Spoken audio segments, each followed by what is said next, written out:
परिक्रमा करके। हाँ कह रहा है ये माता जी कर्म में प्राप्त करता है ना, महाकाली जी का 10वां विद्या कर्म प्राप्ति, उसके साथ 52 शक्तिपीठ माताओं का पिंडी, फिर 64 माता। नेक्स्ट मूर्ति रेडी होती है, अभी पहले पिंडी का स्थान में रुक करना पड़ता है। नर्मदा मैया से सब लिया करके सब स्थापन किया है। बहुत बढ़िया। हाँ कह रहा है नर्मदा गुरुजी माట్లాడుతూనే వస్తున్నాయి ఇప్పుడు नर्मदा के क्या है, कैसे है प्रोडक्शन करें तो वो बात करके आरंभ होगा।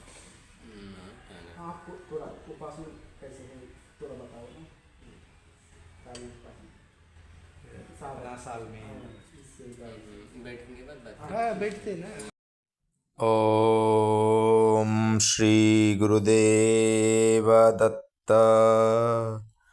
श्री गुरुदत्ता जय गुरुदत्ता। श्रीपादवल्लभ नरसिंह सरस्वती। श्री गुरुदत्तात्रेयाय नमः। గురుదేవ దత్త. మిత్రులారా, ఇప్పుడు మనం చూస్తున్న స్థలం కాశీనగరం దగ్గరగా ఉన్నది. మేము మా మిత్ర బృందంతో కలిసి మాకు ఎన్నో సంవత్సరాలుగా మాకు దత్తస్వామి మంచి మిత్రస్వరూపం. మాకు ఎంతో స్నేహం ఉంది మా ఇద్దరి మధ్యలో.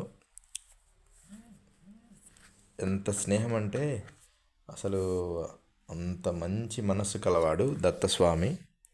ఇద్దరం కలిసి ఏదో జన్మల సంబంధం ఉన్నట్టు అనిపిస్తుంది. ఇద్దరం కలిసి స్వామీజీ అని చెప్పుకోవడానికంటే మంచి మిత్రులు. స్వామీజీగా అయ్యాయినా మా ఇద్దరి హృదయాలు అనేవి చాలా మంచిగా ఇష్టపడుతూ ఉంటాయి. చూడండి, ఇదంతా కూడా కపాల దగ్గరికి వెళ్ళాము. ఒక కాళీ ఉపాసన చూడండి, పుర్రెల దండ ఉంది, ఒరిజినల్ పుర్రెలు అవన్నీ పైన ఉండేది.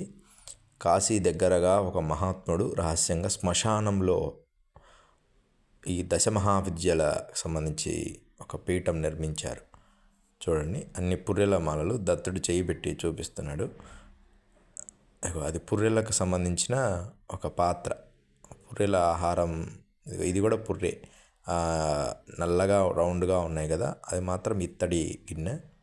ఇవన్నీ దత్తుడు పరిశీలన. ఇద్దరం కలిసి మా మిత్ర బృందంతో కలిసి ఆ మహాత్ముని సందర్శించడానికి వెళ్ళాము.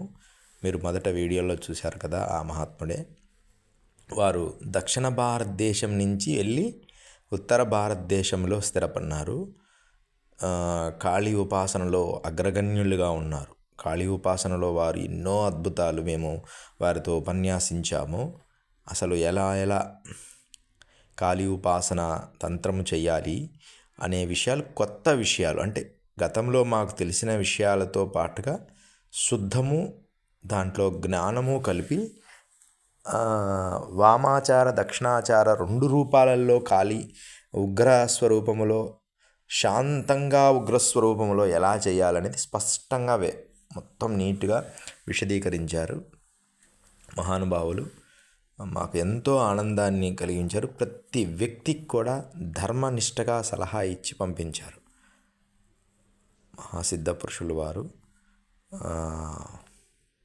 వారు తమిళనాడుకు సంబంధించిన ఒక స్వామి అయినప్పటికీ కూడా దశమహావిద్యల్లో అన్ని ఉపాసన చేస్తూనే కాళీ ఉపాసనలో సిద్ధి పొందారు. పంచకపాలాలతో పూజ చేశారు వారు. పంచకపాలాలు అంటే 5 రకాల కపాల పూజ ఉంటుంది, అవన్నీ చేశారు. మేము దగ్గరగా ఉండి చాలా విషయాలు అక్కడ ఉండి గ్రహించాము. స్వామివారు ఫోటో వద్దులేండి అన్నారన్నమాట. ఫోటో తీసుకోండి, ఈ వీడియో వద్దు అని చెప్పారు. ఎందుకంటే సాధన రహస్యాలు ఉంటాయి కదా అని ఆయన భావన. మాతో పాటు మహారాష్ట్ర భక్తుడు కూడా రావడం జరిగింది. వారు కూడా షిరిడీకి ఒక దగ్గరగా ఉంటారు. మాతో ఇంకొక మహాత్ముడు కూడా వచ్చారు. దత్తుడు సన్యాసం వస్త్రంలో ఉన్నారు. ఈ వస్త్రం కట్టుకున్న ఆయన మహారాష్ట్ర. ఇదిగో ఇతను ఇప్పుడు మనకు కనపడుతున్నాడు దగ్గరగా, ఇతను మహారాష్ట్ర భక్తుడు. మేమందరం కలిసి అక్కడ అమ్మవారి సాధన చేశామన్నమాట.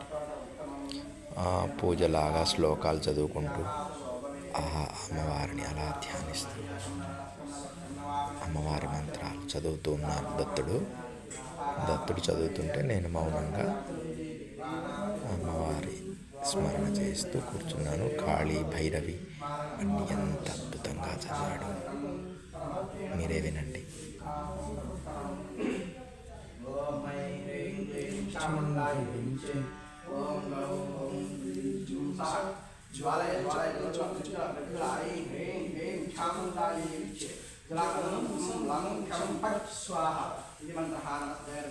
దత్తుడు మంత్రం చదువుతుంటే నేను అమ్మను శక్తిని నా లోపలికి మహాముద్ర వేసుకొని నా దేహంలో శక్తిని గ్రహిస్తూ అలా అమ్మవారి ముందు కూర్చున్నాను అన్నమాట. రకరకాల ముద్రలు వేస్తూ అమ్మను నా దేహంలోకి ఆహ్వానిస్తున్నాను. నాకు ఆ శక్తిని ప్రసాదించు తల్లి అని. ద ఫీలింగ్ మనిషికి గొప్ప శక్తి. మొదట ఆ భావనా తరంగాలతోనే మన లోపలికి శక్తి ఉద్భవిస్తూ ఉంటుంది. యోని ముద్రలో అమ్మను ఆహ్వానిస్తున్నాము, తంత్రముద్రలో అమ్మను ఆహ్వానిస్తున్నాము. అమ్మ కడగంట నన్ను చూడు తల్లి ప్రేమని. అమ్మ కాళీ అంటే కాలము అని అర్థం. కాళీ ఉపాసన, కాళీ అమ్మ ఉగ్ర రూపంలో ఉన్న ఎంతో ప్రేమ. ఆ ప్రేమ రూపంలో పొందడమే, ప్రేమే భగవంతుడు, ప్రేమే కాళీ అన్న తల్లి ఎంత మంచిది. అమ్మను చూస్తే ఎవరన్నా భయపడతారా? ఇతనే స్వామివారు. వారితో ఒక చిత్రం గీయడం జరిగింది. మా మిత్ర బృందం ఒక చిన్న బాబు కూడా వస్తే వారితో కూడా ఒక చిత్రం గీసాము. జయ గురుదత్త శ్రీమాత్రే నమః. ఓం నమో కాళీయే నమః.